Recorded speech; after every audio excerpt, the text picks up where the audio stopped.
किसान भाइयों नमस्कार। मैं पुनीत सिसोदिया। किसान भाइयों, हमारी फसलों पर जो बीटल्स हैं उसका अटैक काफ़ी ज़्यादा देखने को मिलता है। बीटल्स की वजह से जो हमारी फसल है बुरी तरीके से प्रभावित होती हैं। और देखिए, अलग अलग फसलों पर अलग अलग तरीके के बीटल्स का अटैक हमें देखने को मिल सकता है। जैसे कि अभी हमने फसलें लगाई हुई हैं, जो वेन्स क्रॉप बेल वर्गीय फसलें लगाई हैं, जैसे कि खरबूजा, तरबूजा, खीरा, लौकी। तो इन फसलों पे जो रेड बीटल होता है उसका अटैक हमें काफ़ी ज़्यादा देखने को मिलता है, जिसको हम रेड पंपकिन बीटल भी कहते हैं, जिसकी पिक्चर आप स्क्रीन पर देख सकते हैं। और इसको कुछ लोकल भाषा में लाडली के नाम से भी जानते हैं। तो ये पत्तियों को खाकर बुरी तरीके से प्रभावित करता है। देखिए, इसका जो एडल्ट है ये ही नुकसान नहीं पहुंचाता है, इसका जो लार्वा है वो भी नुकसान पहुंचाता है। फसलों की जड़ों को डैमेज कर देता है या स्टेम में घुसकर ये स्टेम बोरर तना छेदक के रूप में भी सामने आता है। तो हमें दोनों को कैसे इसका लाइफ साइकिल होता है, कौन कौन सी स्टेज इसको नुकसान पहुंचाती हैं, वो हमें समझना है इस वीडियो में। उसके साथ साथ देखिए, एक और बीटल्स है जो फिली बीटल्स के नाम से जाना जाता है, जो ब्लैक कलर का होता है। उसकी पिक्चर आप स्क्रीन पर देख पा रहे होंगे। तो इस पर जो है ये ब्लैक कलर का होता है और दो येलो कलर की इस पे स्ट्राइप्स होती हैं, यानी कि धारियां होती हैं, जो आप देख पा रहे होंगे स्क्रीन पर। और ये हमारी मूली की फसल को बहुत बुरी तरीके से प्रभावित करता है। मूली की फसल में, पत्ता गोभी की फसल में, फूल गोभी में काफ़ी ज़्यादा नुकसान पहुंचाता है। इसका जो एडल्ट है पत्तियों को छल्ली कर देता है और इसका भी जो लार्वा है वो पत्तियों जो जड़ है मूली की, मूली को खा करके नुकसान पहुंचा देता है, जिससे मूली का जो मार्केट प्राइस है, मार्केट वैल्यू है, वो नहीं बचती है। तो ये भी बुरी तरीके से नुकसान पहुंचाता है। उसी तरीके से पोटैटो बीटल्स आप देख सकते हैं, उसकी पिक्चर स्क्रीन पर देख सकते हैं। तो तरह तरह के बीटल्स होते हैं। तो इस वीडियो में हम यही समझेंगे कि बीटल्स को कैसे कंट्रोल करना है। इसको कंट्रोल करने से पहले इसकी जो लाइफ साइकिल है वो आपको समझनी चाहिए, कौन कौन सी इसकी लाइफ साइकिल होती है, कौन कौन सी नुकसान पहुंचाती है, और उसको कैसे टारगेट हमें करना है, कैसे कंट्रोल करना है। क्योंकि बहुत सारे किसान भाई इसे कंट्रोल नहीं कर पाते हैं और उनकी फसल बर्बाद हो जाती है। जैसे मैंने मूली का उदाहरण दिया, या हमारी और भी फसलें हैं, जैसे अभी खरबूजे की फसल लगाई है तो खरबूजे में स्टेम बोरर के रूप में आएगा और जो एडल्ट है वो पत्तियों को खा जाएगा। तो ये नुकसान पहुंचाता है बुरी तरीके से। बेस्ट कौन से केमिकल है वो इस वीडियो में जानेंगे, और ऑर्गेनिक तरीके से यदि आप कंट्रोल करने चाहते हैं तो वो भी हम इस वीडियो में समझेंगे। वीडियो काफ़ी इन्फॉर्मेटिव होगा। अच्छा लगे लाइक कीजिएगा, अच्छा ना लगे तो आप इसे डिसलाइक भी कर सकते हैं। तो चलिए जानते हैं। देखिए, सबसे पहले कोई भी बीटल्स हो, चाहे फिली बीटल्स हो, चाहे रेड पंपकिन बीटल्स हो, चाहे पोटैटो बीटल्स हो, चाहे कोई और भी बीटल्स हो, और भी बहुत सारे बीटल्स होते हैं जो अलग अलग फसलों पर हमें देखने को मिलते हैं। तो इन बीटल्स की जो स्टेज होती है, लाइफ साइकिल जो स्टेज होती है वो 4 होती हैं। पहला तो एडल्ट होता है, कोई भी ले लीजिए, और वो एडल्ट क्या काम करता है, वो अंडे देता है। या तो निचली पत्तियों पर अंडे देगा या जमीन के पास अंडे देता है, और अंडों से फिर लार्वा निकलता है। तो लार्वा क्या काम करता है, वो जड़ों के अंदर घुस करके और जड़ों को खाकर नुकसान पहुंचाता है। या जो पौधे का स्टेम है, स्टेम के अंदर घुस करके स्टेम को खाता है, जिसको हम स्टेम बोरर के नाम से जानते हैं। तो इस तरीके से भी ये पौधे को डैमेज कर देता है। इसका लार्वा भी नुकसान पहुंचाता है। और लार्वा के बाद चौथी स्टेज इसकी प्यूपा स्टेज होती है। प्यूपा से फिर ये एडल्ट बनता है। तो इसकी 4 स्टेज होती हैं। लेकिन जो डायरेक्टली हमारे पौधे को नुकसान पहुंचाती हैं, इनडायरेक्टली तो देखिए अंडा भी और जो इसका प्यूपा होता है वो भी नुकसान पहुंचाता है। क्योंकि जो अंडे हैं, अंडों से हैचिंग होकर लार्वा निकलेगा तो वो नुकसान पहुंचाएगा, और प्यूपा से एडल्ट बनेगा तो एडल्ट पत्तियों को खाएगा और वो फिर से अपनी पॉपुलेशन को बढ़ाएगा। तो इनडायरेक्टली तो ये सभी नुकसान पहुंचाते हैं।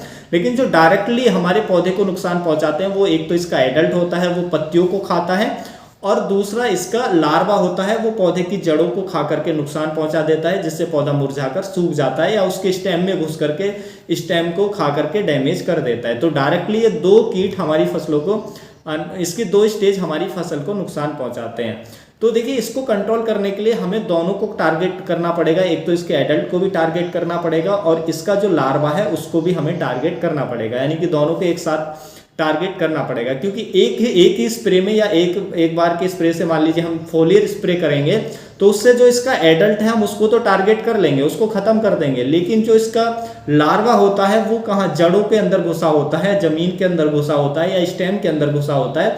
तो स्प्रे का जो असर है वहां तक उतना नहीं पहुंच पाता है, जिससे ये कंट्रोल नहीं होता है। बाद में इससे फिर प्यूपा बन के फिर ये इसका प्यूपा से एडल्ट बनता है और फिर से ये अपनी लाइफ साइकिल को बढ़ाता रहता है। तो इसलिए हमें दोनों को टारगेट करना है, और जिससे हमारी फसल की रूट भी या स्टेम भी सुरक्षित हो और पत्तियां भी सुरक्षित हो।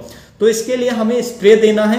कौन कौन से केमिकल अच्छे रहते हैं वो मैं आगे बताऊंगा। तो हमें एक तो स्प्रे देना है, दूसरा हमें ड्रिंच देना है। देखिए हमने लास्ट ईयर एक एक्सपेरिमेंट किया था कि हमारी फसलों के ऊपर, जो हमारी मूली की फसल थी, उस पर फ्ली बीटल का अटैक हमने देखने को मिला था। तो हमने क्या काम किया कि वो हमारे जो क्रॉप थी मूली की, वो दूर दूर लगी हुई थी, 2 पार्ट में लगी हुई थी। तो हमने क्या किया, दोनों में बराबर अटैक था। एक में हमने जो क्लोरोफोरिफॉस थी वो पानी के साथ उसको बहा दिया एक खेत में, और दूसरे पार्ट में हमने जो हमारा पंप था, पंप का नोजल निकाल के हमने पौधे में ड्रिंच किया। और स्प्रे हम 5 दिन पहले कर चुके थे, 5 दिन बाद हमने पानी के साथ उसमें चलाया और उसमें एक तरफ हमने ड्रिंच दिया। हमने देखा कि जिसमें हमने ड्रिंच दिया है, पर्टिकुलर पौधे में जा करके अच्छे से ड्रिंच किया है, उसमें रिजल्ट बहुत अच्छे हैं। उसमें जो कीट है वो एकदम कंट्रोल हो गया है और मूली की जो क्वालिटी है वो भी अच्छी हो गई है। लेकिन जिसमें हमने पानी के साथ बहाई थी, उसमें हमने देखा कि उसमें वो जो कीट है वो अच्छे से कंट्रोल नहीं हुआ। तो वहाँ पे हमने एक निष्कर्ष निकाला कि क्योंकि हमने जो दवाई दी थी एक जगह पे, कि वहाँ पे हमने नीचे पानी के साथ दवाई दी थी, तो पानी का जो दवाई है, क्योंकि पानी हम नीचे नीचे देते हैं, तो उसका जो असर है ऊपर तक नहीं पहुंच पाया, जो रूट जो हमारा लार्वा था उस तक नहीं पहुंच पाया, जिससे वो कंट्रोल नहीं हुआ।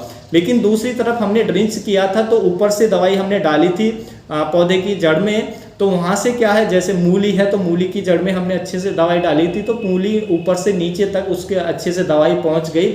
और जो लार्वा होता है, क्योंकि वो मूली के ऊपर होता है, जड़ों के ऊपर ही होता है, क्योंकि वो उनको खा रहा होता है, वो उन पर ही आश्रित होता है, तो उससे जो हमने डायरेक्ट ड्रिंच किया था उससे वो अच्छा कंट्रोल मिल गया। जो कीट था वो कंट्रोल हो गया, वहाँ पर कंट्रोल नहीं हुआ।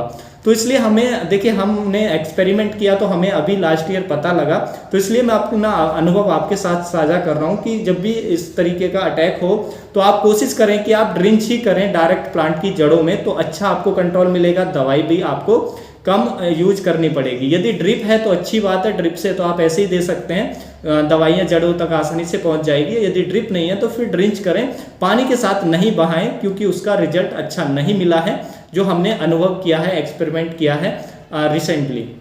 अब बात करते हैं इसको कंट्रोल करने के लिए कौन से बेस्ट केमिकल हैं। देखिए, जो भी कॉन्टैक्ट इंसेक्टिसाइड होते हैं, क्योंकि ये कीट जो होते हैं वो चबाने वाले होते हैं, पत्तियों को काट कर खाता है, या जड़ों में जो लार्वा होता है वो भी उसको चबा कर खा रहा होता है, काट कर खा रहा होता है। तो ऐसे कीटों के लिए जो कॉन्टैक्ट इंसेक्टिसाइड है वो अच्छा काम करते हैं, तो कोई भी आपके पास कॉन्टैक्ट इंसेक्टिसाइड है वो ले सकते हैं। देखिए, आप यदि ड्रिंच में जा रहे हैं तो ड्रिंच के लिए आप प्रोफेनोफोस प्लस साइपरमेथ्रिन जो टेक्निकल आता है उसको दे सकते हैं, या फिर आप जो हमारा क्लोरोफोरिफॉस आता है उसको ड्रिंच में दे सकते हैं। ड्रिंच में आप इनका उपयोग करें, सस्ते टेक्निकल होते हैं। और स्प्रे में आप दे रहे हैं तो आप जो अच्छे टेक्निकल है उनका उपयोग कर सकते हैं, जैसे कोराजन, जिसमें क्लोरोएंट्रानिलिप्रोल होता है, वो काफ़ी अच्छे से कंट्रोल करता है, और उसके अंदर ओविसाइडल एक्शन होता है, वो अंडों को भी नष्ट कर देता है, जिससे अच्छा कंट्रोल मिलता है।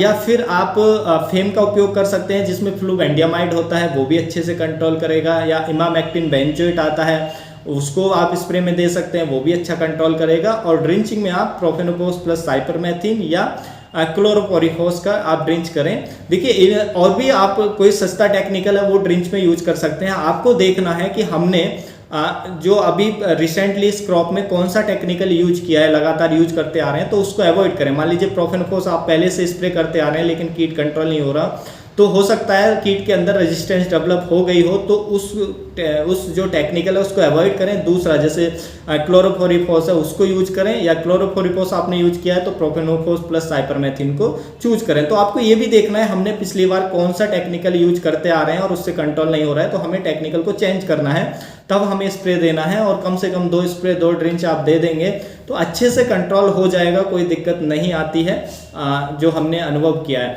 और देखिए, यदि आप जैविक तरीके से कंट्रोल करना चाहते हैं तो एक आता है मेटरराइजम एनिसोप्ली, तो मेटरराइजम एनिसोप्ली का भी आप स्प्रे भी कर सकते हैं और उसी का ड्रिंच भी करें, तो ये कंट्रोल हो जाएगा। पहला स्प्रे किया, स्प्रे के 5 से 6 दिन बाद आप ड्रिंच करें, और उसकी जो डोज हमें रखनी होती है वो रखनी होती है 7 से लेके 8 ग्राम पर लीटर पानी में मिलाकर हमें स्प्रे या ड्रिंच आप कर सकते हैं जड़ों में, तो ये अच्छे से कंट्रोल हो जाएगा। तो इस तरीके से आप कंट्रोल कर सकते हैं। और जब भी आप इसका स्प्रे करें जो मेटराइजम एनिसोप्ली है, तो कवरेज का बहुत अच्छा ख्याल रखें कि अच्छे से जो भी पत्ते हैं सभी वो कवरेज हो जाए, अच्छे से दवाई सभी पत्तों पर पहुंच जाए, तभी ये कंट्रोल होगा।